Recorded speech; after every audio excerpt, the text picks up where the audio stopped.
quite frankly, our family doesn't respect law enforcement, Truro Police Chief, or anyone in that matter with that kind of power to take advantage of a family, even with their private investigator at a meeting, that we've come to a conclusion and proved that you guys had lied on every answer that you gave our private investigator, wasted hundreds of dollars. I thought we were all on the same page trying to help Dylan, but apparently it's gone to a whole new level. And we have the proof. I deeply believe that Chief McNeil failed in every way possible for a missing persons investigation. To the case. We're very confident in our investigation. It was very thorough. There was no stone left unturned. Dave McNeil is the chief of the Truro Police Department. He sat down with W5 for a wide-ranging interview about the critical hours after Dylan vanished. Why was an Amber Alert not issued when Dylan disappeared? So an Amber Alert's only reserved for when there's a confirmed criminality. There's a very strict criteria that's used in issuing an Amber Alert. So this case didn't rise to that. You're saying that there has to be proof of criminality before an Amber Alert? There has to be evidence of criminality, yeah, or an abduction or something of that nature. Amber Alerts are used for only a very small percentage of cases, and they're reserved for very specific cases. So an Amber Alert, he should have qualified, but he didn't. We're trying to change that for any child around his age.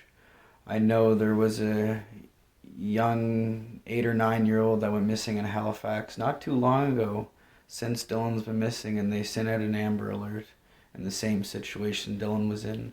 So there is improvement, and there's always room for improvement.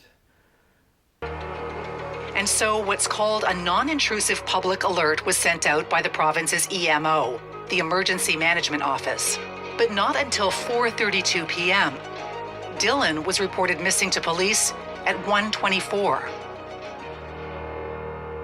Why would there be a delay of more than 3 hours before the public is alerted that a 3-year-old boy is missing? Well, the public was alerted. The non-intrusive alert took some time to get out through EMO, and that's outside of our control. That's with EMO.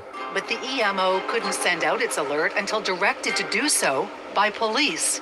The EMO tells W5 they received the approved message from Truro Police about the missing child at 4:13 p.m.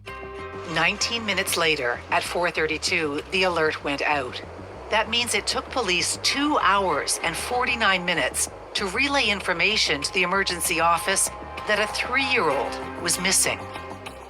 You feel confident that the public was alerted quickly enough that this boy had disappeared? Absolutely. Local radio, local Facebook pages, Town of Truro website, Town of Truro Facebook page, Police Service Facebook page. It's a small community, so those networks are actually more effective locally than another type of alert. So those were done very shortly after we established that the young fellow was missing.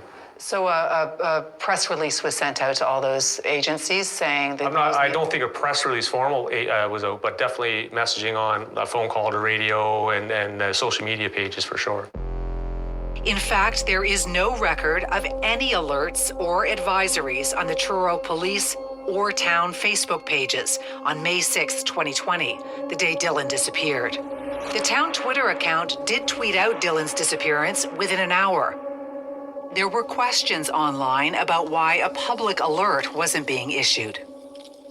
Clearly, time is of the essence in a disappearance, especially of a 3-year-old. For sure. You know that there's water around there. You know that there's a busy street. That's right. Seems like there was some delay in taking this seriously. I'll be absolutely clear with you.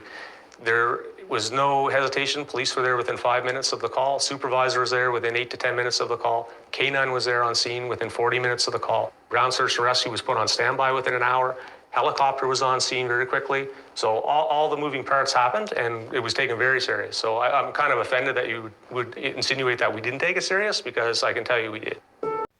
Chief McNeil, I'm a little offended on the way that you've treated the situation and the way you've lied to my family. You told us 1:15 the 911 call came in. We learned from W5 News 1:24 p.m. You guys said 30 minutes for the K9. We learned 40 minutes from W5 News, which I still think is quite a bit longer actually, because I showed up at 3 p.m. and the K9 dog was just getting there. And then when that officer came out, I spoke to him and he's told me that the dog was not meant for searching for missing children. But then a retired RCMP officer told me it was a perfect day for scent if the dog had been there at a reasonable time, which 40, 50, 60 minutes is not reasonable whatsoever. You guys could have called the RCMP if in fact you guys were on another scene. So this is from an RCMP officer. So once again, lies.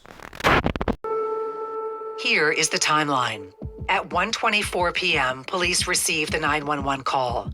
Search and rescue didn't have boots on the ground until 3:45, 2 hours and 21 minutes after Dylan was reported missing. That broke my heart when I found that out.